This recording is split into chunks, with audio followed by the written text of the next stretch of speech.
بسم اللہ الرحمن الرحیم۔ السلام علیکم دوستوں، ناول فوگی ٹاسک مصنف مظہر کلیم ایم اے لاسٹ ایپیسوڈ۔ تمہاری باتوں سے یہی پتہ چلتا ہے کہ تم اس وقت کلب میں اکیلے ہو، صفدر نے کہا۔ ہاں، باس ساگو ہلاک کر دیا گیا تو سر راسکو نے کلب آف کراس کر کے ریڈ سرکل حفاظتی نظام آن کرا دیا۔ پھر سر راسکو بھی کسی ضروری کام سے اسپیشل وے کے ذریعے باہر چلے گئے، اس لیے اب میں یہاں اکیلا ہوں۔ البتہ بھی تھوڑی دیر بعد سر راسکو خود یہاں آنے والے ہیں، ماجو نے جواب دیا۔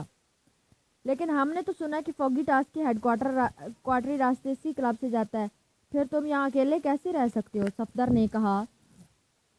فوگی ٹاسک کا ہیڈ کوارٹر؟ کیا کہہ رہے ہو؟ کیا تمہارا دماغ تو خراب نہیں ہے؟ کون سا فوگی ٹاسک اور کیسا اس کا ہیڈ کوارٹر؟ ماجو نے حیرت بھرے لہجے میں کہا تو صفدر نے بے اختیار ایک طویل سانس لیا۔ تمہیں راسکو نے کیا کہا ہے؟ کیا وہ یہاں آ رہا ہے؟ اس بار جولیا نے کہا۔ ہاں، سر راسکو نے کہا کہ وہ جلد آ رہے ہیں، ہم ابھی پہنچ جائیں گے، ماجو نے جواب دیتے ہوئے کہا۔ تم کب سے اس کلب میں کام کر رہے ہو؟ سالیہ نے پوچھا۔ مجھے یہاں 20 سال ہو گئے ہیں، ماجو نے جواب دیا۔ اس کے باوجود تمہیں آج تک پتہ نہیں چل سکا کہ فوگی ٹاسک کے ہیڈ کوارٹر کا راستہ اس کلب سے جاتا ہے؟ سالیہ نے حیرت بھرے لہجے میں کہا۔ یہ سب غلط ہے، اگر کوئی ایسی بات ہوتی تو مجھے معلوم ہوتا۔ اس کلب کے آفس سے سر راسکو کے آفس کو راستہ جاتا ہے اور بس، ماجو نے منہ بناتے ہوئے کہا۔ کیا تم میری بات سن سکتے ہو؟ قریب آ کر اچانک سالیہ نے کہا۔ تم یہیں سے بات کرو، میں سن رہا ہوں، ماجو نے جواب دیا۔ کیا تم بندھے ہوئے لوگوں سے بھی ڈر رہے ہو، اور وہ بھی عورتوں سے؟ سالیہ نے منہ بناتے ہوئے کہا۔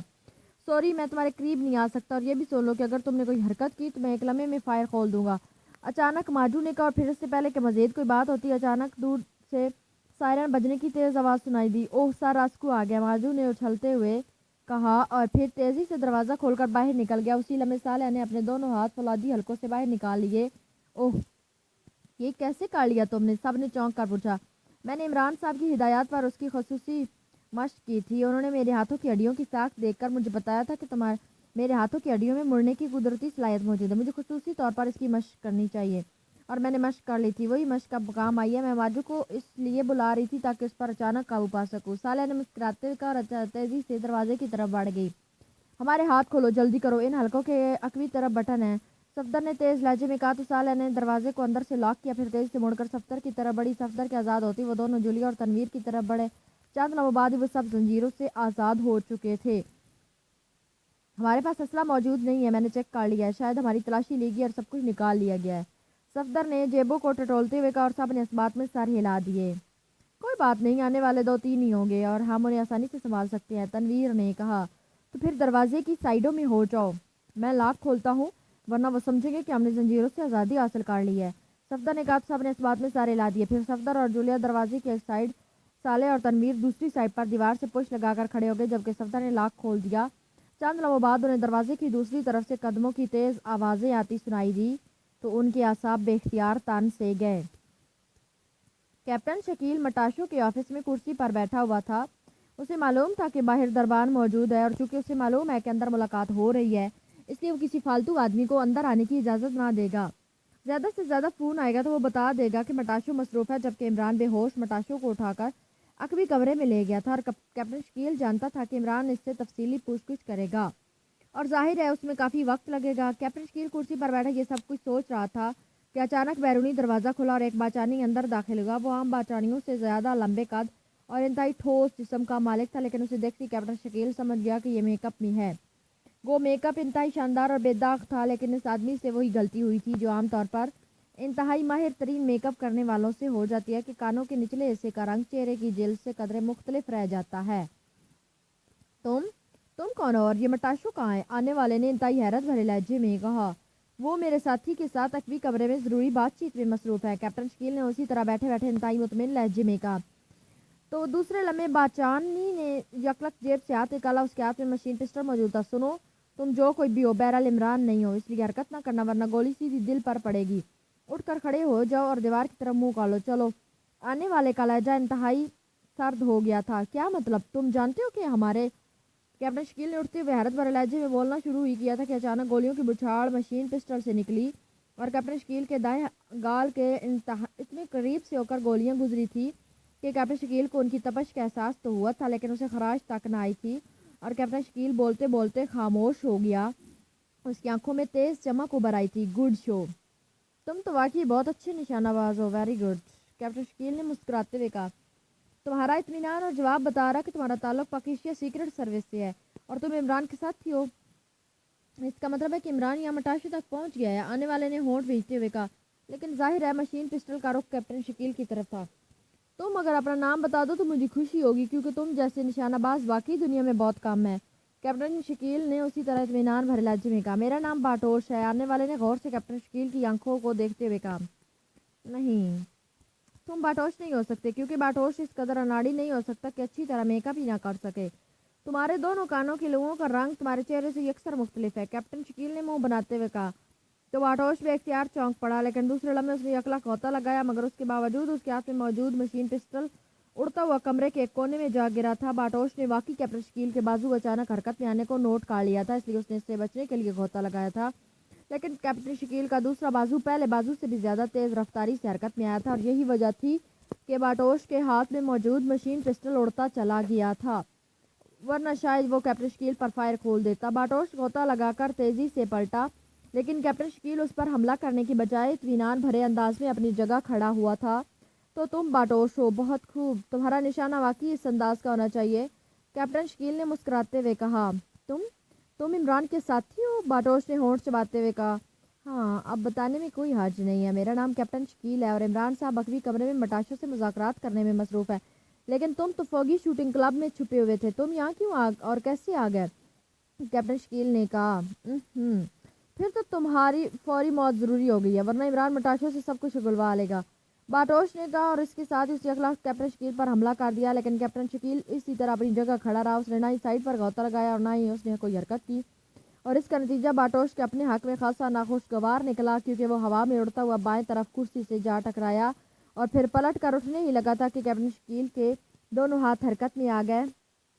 اس نے دونوں ہاتھوں کو اکٹھا کر کے بجلی کی سی تیزی سے حرکت دی اور کرسی سے ٹکرا کر پلٹتے ہوئے باٹوش کے سر پر اس کے جڑے ہوئے ہاتھوں کی ضرب پڑی تو باٹوش کے حلق سے چکلک چیخ نکل گئی، وہ دھماکے سے نیچے گرا، لیکن دوسرے لمحے کیپٹن شکیل کو بھی اپنی پنڈلی پر اس کے بوٹ کی زوردار ضرب برداشت کرنی پڑی اور کیپٹن شکیل اچھل کر سائیڈ میں سے ٹکرایا، پھر پلٹ کر نیچے جا گرا، جبکہ باٹوش نے واقعی بجلی کی سی تیز رفتاری سے اچھل کر پوری قوت سے کیپٹن شکیل کی پسلیوں میں لات مارنے کی کوشش کی، لیکن دوسرے لمحے اس کے حلق سے ایک کربناک چیخ نکلی اور وہ ہوا میں اڑتا ہوا میز کے اوپر سے ہو کر اس کے پیچھے پڑی ہوئی ریوالونگ چیئر پر اس طرح جا گرا جیسے باسکٹ بال کے کھلاڑی باسکٹ میں بال ڈال دیتے ہیں۔ اس کا سر پوری قوت سے کرسی کی گدی سے ٹکرایا اور اس کا جسم الٹ کر کرسی کی اونچی پشت سے ہوتا ہوا پیچھے کو لٹک گیا۔ کیپٹن شکیل نے اس کی ٹانگ پکڑ کر اسے واقعی کسی نیزے کی طرح میز کے عقب میں اچھال دیا تھا، چونکہ باٹوش نے لات مارنے کے لیے اپنے جسم کو سخت کیا ہوا تھا، اس لیے وہ واقعی ہاتھ سے پھینکے ہوئے کسی نیزے کی طرح اڑتا ہوا سیدھا کرسی پر جا گرا تھا۔ اس انداز میں گرتے ہی اس نے بے اختیار اچھل کر سیدھا ہونے کی کوشش کی تو اس میں وہ مار کھا گیا۔ ریوالونگ چیئر کی پشت اس کے اس انداز میں اچھلتے ہی پیچھے کی طرف جھکی اور باٹوش کی پشت اور اس کا سر پوری قوت سے عقبی دیوار سے ٹکرا کر نیچے کی طرف کھسکا تو اس کی دونوں ٹانگیں خود بخود کرسی کے دونوں اطراف میں پھیلے ہوئے پائیدان میں پھنس کر رہ گئی۔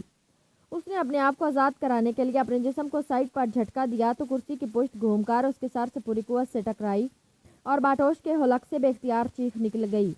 اس ضرب سے اس کا سر ایک بار پھر عقبی دیوار سے ٹکرایا تھا، جبکہ اس کی دونوں ٹانگیں کرسی کے پائیدان میں بری طرح پھنس چکی تھی۔ اس نے اپنے آپ کو سنبھالنے کی آخری کوشش کی، لیکن بے سود۔ اس کی دونوں ٹانگیں کرسی کے پائیدان اور میز کی ٹانگوں کے درمیان اس طرح پھنس چکی تھی کہ جب تک بھاری میز نہ ہٹائی جاتی یا کرسی کے فرش میں فکس پائیدان کے نٹ نہ کھول کر اسے ہٹایا جاتا وہ کسی صورت نکل نہ سکتا تھا، اور باٹوش نے بے اختیار اپنا سر فرش پر رکھ دیا۔ اس کا انداز ایسا تھا جیسے اس نے شکست تسلیم کر لیا، اس کے سر سے خون بہہ رہا تھا۔ تم نہ صرف اچھے نشانہ باز ہو بلکہ فائٹر بھی اچھے ہو، لیکن مسئلہ یہ ہے کہ تمہاری شکست کا آغاز تمہارے پہلے حملے سے ہی شروع ہو گیا تھا۔ تم نے اپنے طور پر مجھ پر چھلانگ لگاتے ہوئے یہ سوچا تھا کہ میں بائیں طرف غوطہ ماروں گا، کیونکہ دائیں طرف صوفے کی وجہ سے غوطہ مارنے کا سکوپ ہی نہ تھا، لیکن میں اتنا بھی احمق نہیں ہوں کہ ایک سائڈ پر غوطے کا سکوپ ہونے کی بنا پر غوطہ مار کر اپنے آپ کو تمہارے رحم و کرم پر چھوڑ دیتا، اس لیے میں اپنی جگہ کھڑا رہا، کیپٹن شکیل نے کہا۔ وہ اس دوران اٹھ کر اس کے قریب بڑے اطمینان بھرے انداز میں کھڑا اس کی اس جدوجہد کو بھی دیکھ رہا تھا، لیکن باٹوش نے کوئی جواب نہ دیا، وہ اسی انداز میں سر فرش پر رکھے ہوئے خاموش پڑا ہوا تھا۔ اس کی آنکھیں بھی بند ہو چکی تھی۔ بہت خوب، یہ پہلے سے بھی زیادہ اچھا انداز ہے کہ میں تم پر جھکوں گا۔ تو تم اچانک دونوں ہاتھوں سے میرے جسم کو میز کی طرف پوری قوت سے دھکیلو گے تو میز لامحالہ دھکا لگنے سے کچھ نہ کچھ ہٹ جائے گی اور اس طرح تمہاری دونوں ٹانگیں آزاد ہو جائیں گی۔ کیپٹن شکیل نے مسکراتے ہوئے کہا تو باٹوش نے بے اختیار آنکھیں کھول دی۔ تم عمران سے بھی زیادہ تیز ہو، تم تو ذہن میں آنے والے خیالات کو بھی پڑھ لیتے ہو۔ ٹھیک ہے، میں نے شکست تسلیم کر لی، مجھے عمران کے پاس لے چلو، وہ میرا دوست ہے، میں اس سے معاہدہ کر لوں گا، میں بیٹران کو ہمیشہ کے لیے چھوڑ دوں گا، میں اسے سب کچھ بتا دوں گا۔ باٹوش نے ایک طویل سانس لیتے ہوئے کہا تو کیپٹن شکیل بے اختیار ہنس پڑا۔ یہ اس سے بھی زیادہ اچھا ڈاج ہے، بہت خوب، کیپٹن شکیل نے ہنستے ہوئے کہا اور اس کے ساتھ ہی وہ ایک قدم پیچھے ہٹا۔ پھر اس سے پہلے کہ باٹوش کچھ سمجھتا، کیپٹن شکیل کی لات بجلی کی سی تیزی سے اس کی کن پٹی پر پڑی اور اس کے ساتھ ہی باٹوش کے حلق سے ایک کربناک چیخ نکلی اور اس کا جسم ایک لمحے کے لیے تڑپا، پھر ساکت ہو گیا۔ وہ بے ہوش ہو چکا تھا۔ اسی لمحے عقبی دروازہ کھلا اور عمران باہر آ گیا۔ ارے یہ کیا، یہ کون ہے، کیا مطلب؟ عمران نے حیرت بھرے لہجے میں کہا۔ اس کی نظریں کرسی اور میز کے درمیان پھنسے ہوئے اور فرش پر بے ہوش پڑے ہوئے باٹوش پر جمی ہوئی تھی۔ یہ باٹوش ہے آپ کا دوست، خاصا تیز ذہین اور جاندار آدمی ہے، اچھا لڑاکا بھی اور اچھا نشانہ باز بھی، کیپٹن شکیل نے مسکراتے ہوئے جواب دیا۔ اوہ ہو، تو یہ میک اپ میں ہے، میں اسی کی وجہ سے آیا تھا، ابھی شوٹنگ کلب سے ٹرانسمیٹر کال آئی ہے، کوئی ماجو بول رہا تھا اور چونکہ وہ راسکو کو کال کر رہا تھا اس لیے میں نے مٹاشو کو بے ہوش کر کے کال ریسیو کی تو اس نے بتایا کہ اس نے 2 عورتوں اور 2 مردوں کو اسپیشل وے سے بے ہوش کر کے انہیں زنجیروں میں جکڑ رکھا ہے، جس سے میں سمجھ گیا کہ باٹوش پہلے ہی وہاں سے نکل آیا ہے اور ہمارے ساتھی پکڑے گئے ہیں۔ میں نے اسے کہا ہے کہ میں آ رہا ہوں، تب تک وہ ان کا خیال رکھے۔ میں یہاں اس لیے آیا تھا کہ تمہیں وہاں بھیج دوں، لیکن تم تو پہلے ہی کام دکھا چکے ہو، لیکن یہ حالت میں کیسے پہنچا؟ یہ تو واقعی اچھا لڑاکا ہے، عمران نے کہا تو کیپٹن شکیل نے مختصر طور پر اب تک ہونے والی ساری کارروائی کو اور باٹوش کی باتیں سب کچھ بتا دیا۔ تم نے واقعی کارنامہ سارا انجام دیا ہے captain Shakeel, well done, Imran نے اس کے کاندھے پر تھپکی دیتے ہوئے کہا تو کیپٹن شکیل کی آنکھوں میں جیسے مسرت کے چراغ سے جل اٹھے۔ شکریہ عمران صاحب، لیکن اب کیا کرنا ہے؟ کیپٹن شکیل نے کہا۔ کچھ نہیں، اسے اٹھاؤ اور میرے ساتھ آؤ، مٹاشو بھی بے ہوش ہے اور میں نے اس سے یہاں سے باہر جانے والے خفیہ راستے اور وہاں موجود ویگن کے بارے میں معلومات حاصل کرنی ہے۔ ان دونوں کو وہاں شوٹنگ کلب کے لے جاتے ہیں، پھر اس مشن کا سین وہیں ہوگا، عمران نے کہا اور واپس مڑ گیا تو کیپٹن شکیل نے میز کو ہٹا کر باٹوش کو کھینچ کر باہر نکالا، پھر اسے اٹھا کر کاندھے پر لاد کر وہ تیزی سے عقبی دروازے کی طرف بڑھ گیا۔ اسی لمحے میز پر موجود فون کی گھنٹی پہلی بار باز اٹھی تو کیپٹن شکیل تیزی سے دوڑا اور اس نے ریسیور اٹھا لیا۔ چیف صاحب سے بات کرنی ہے، میں کاسکو بول رہا ہوں، دوسری طرف سے ایک مردانہ آواز سنائی دی۔ وہ مصروف ہیں، 1 گھنٹے بعد کال کرنا، کیپٹن شکیل نے کہا اور ریسیور رکھ کر وہ تیزی سے اڑا اور عقبی دروازے کی طرف بڑھ گیا۔ اس نے جان بوجھ کر یہ بات کی تھی تاکہ ریسیور نہ اٹھایا جاتا تو کوئی نہ کوئی یہاں پہنچ جاتا، جبکہ سطح دربان باہر موجود تھا، مسلح دربان باہر موجود تھا، اس طرح ان کا یہاں سے نکلنا خطرے میں پڑ سکتا تھا اور اس نے دروازہ بھی اندر سے لاک نہ کیا تھا، لیکن اسے معلوم تھا کہ دربان بغیر انتہائی ناگزیر حالات کے اندر نہیں آئے گا، اس لیے اس کی پرواہ نہ تھی۔ اور پھر تھوڑی دیر بعد وہ ایک بند ویگن میں سوار تیزی سے فوگی شوٹنگ کلب کی طرف بڑھے چلے جا رہے تھے، جبکہ مٹاشو اور باٹوش دونوں بے ہوشی کے عالم میں عقبی سیٹوں کے درمیان پڑے ہوئے تھے اور کیپٹن شکیل عقبی سیٹ پر بیٹھا ان پر مسلسل نظریں رکھے ہوئے تھا۔ عمران صاحب، مٹاشو سے کوئی کام کی بات بھی معلوم ہوئی ہے یا نہیں؟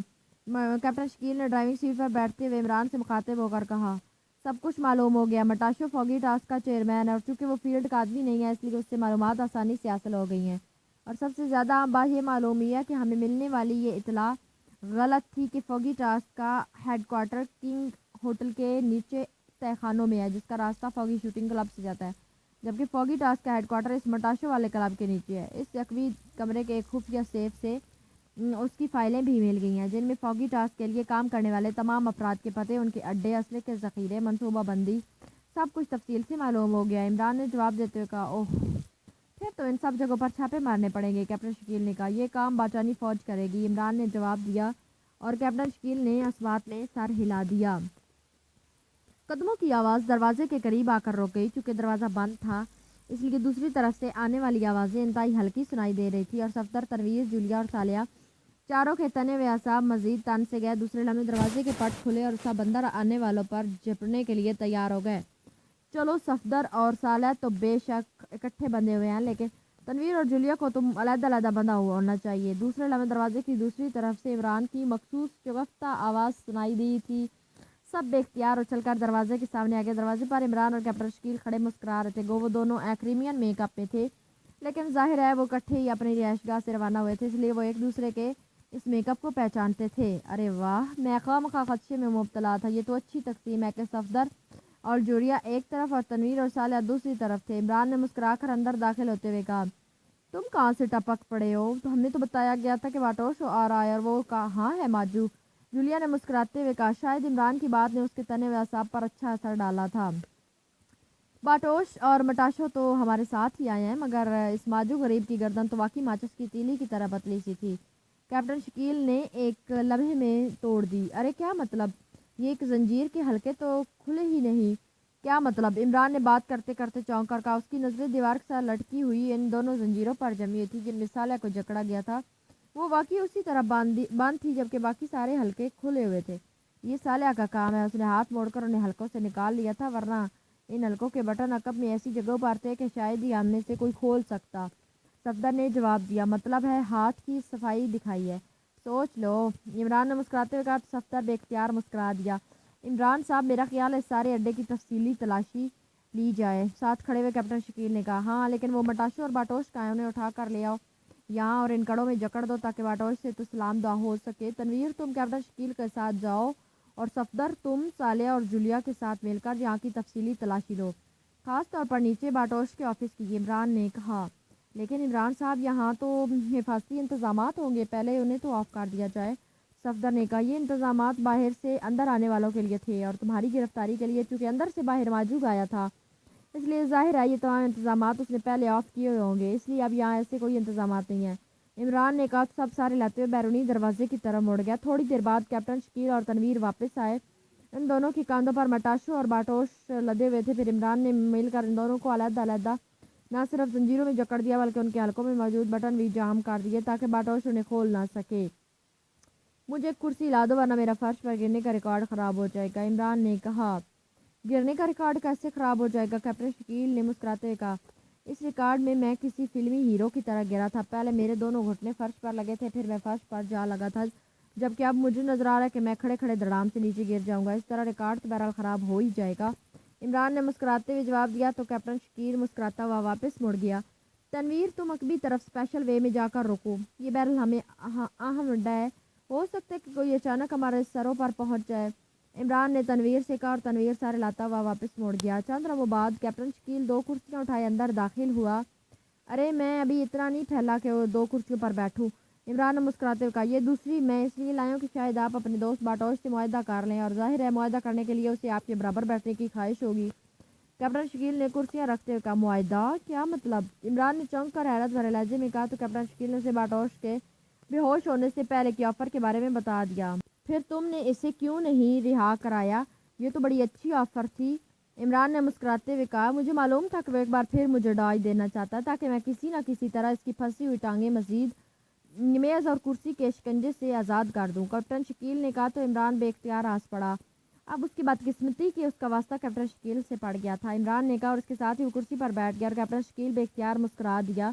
ان دونوں کو ہوش میں لے آؤ، دونوں ہی جسمانی طور پر بے ہوش کیے گئے ہیں، اس لیے کسی اینٹی گیس کی ضرورت نہ پڑے گی۔ عمران نے کہا تو کیپٹن شکیل سارے لاتا ہوا آگے بڑھا، پھر اس نے پہلے مٹاشو کا ناک اور منہ دونوں ہاتھوں سے بند کر دیا۔ چند لمحوں بعد جب اس کے جسم میں حرکت کے تاثرات نمایاں ہوئے تو اس نے ہاتھ ہٹائے، پھر اس نے یہی کارروائی باٹوش کے ساتھ دہرائی۔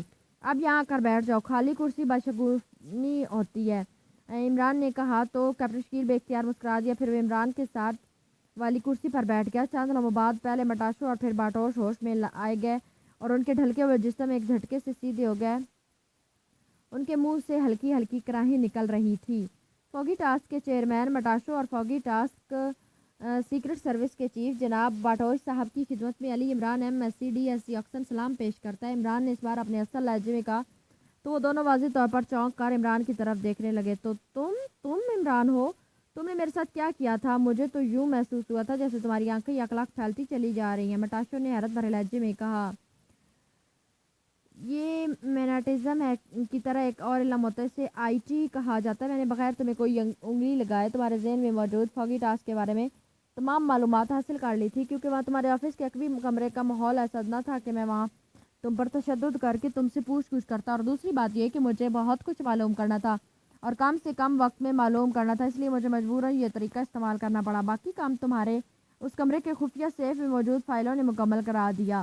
عمران نے مسکراتے ہوئے کہا، یہ تو شوٹنگ کلب کا حال ہے، تم یہاں کیسے پہنچ گئے؟ اچانک باٹوش نے حیرت بھرے لہجے میں کہا، میرے ساتھی کیپٹن شکیل نے تمہاری نشانہ بازی کی ایسی تعریف کی ہے کہ مجھے اشتیاق پیدا ہوا کہ میں تمہارے شوٹنگ کلب کو دیکھوں جہاں تم نے یہ نشانہ بازی سیکھی ہوگی، ورنہ پہلے یہاں تک مجھے معلوم ہے کہ تم نے گولی ہاتھی پر چلاتے تھے اور لگتی وہ کسی خرگوش کو تھی۔ عمران نے مسکراتے ہوئے کہا، یہ آدمی ہے، اس نے واقعی مجھے حیران کر دیا ہے، اس قدر ٹھنڈے ذہن کا آدمی میں نے پہلے کبھی نہیں دیکھا۔ باٹوش نے رک کر کہا اور عمران بے اختیار ہنس دیا۔ ٹھنڈے دماغ لیکن گرم دل کا مالک ہوں۔ بہرحال اب ہمیں یہ بتاؤ کہ تمہارے ساتھ کیا سلوک کیا جائے؟ عمران نے کہا، عمران تم میرے دوست ہو، پلیز مجھے چھوڑ دو، میں وعدہ کرتا ہوں میں باچان ہمیشہ کے لیے چھوڑ دوں گا۔ باٹوش نے کہا، تم کیا سمجھتے ہو مسٹر چیئرمین؟ عمران نے طنزیہ لہجے میں جواب دیتے ہوئے کہا۔ مٹاشو سے مخاطب ہو کر کہا، پلیز پلیز میری جان بخش دو، میں بھی باچان چھوڑ دوں گا۔ مٹاشو نے باٹوش سے بھی زیادہ گھگھیائے ہوئے لہجے میں کہا، تم تو ایک ملک کو توڑ کر دوسرا ملک بنانے والی اس تنظیم کے چیئرمین ہو، تمہیں تو انتہائی بہادر ہونا چاہیے۔ عمران نے منہ بناتے ہوئے کہا، مجھے معاف کر دو پلیز۔ مٹاشو نے کہا، سوری مسٹر مٹاشو اور باٹوش، تم دونوں حکومت باچان کے مجرم ہو، اس لیے تمہارے بارے میں فیصلہ بھی حکومت باچان ہی کرے گی۔ عمران نے منہ بناتے ہوئے کہا اور اس کے ساتھ ہی وہ کیپٹن شکیل کی طرف مڑ گیا۔ کیپٹن شکیل، فون یہاں اٹھاؤ تاکہ میں باچانی چیف سیکرٹری سے بات کر کے انہیں تفصیل بتا دوں، اس کے بعد وہ جانے۔ اور یہ عمران نے کہا تو کیپٹن شکیل سر ہلاتا ہوا اٹھا اور دروازے کی طرف بڑھتا چلا گیا۔ تمام شد۔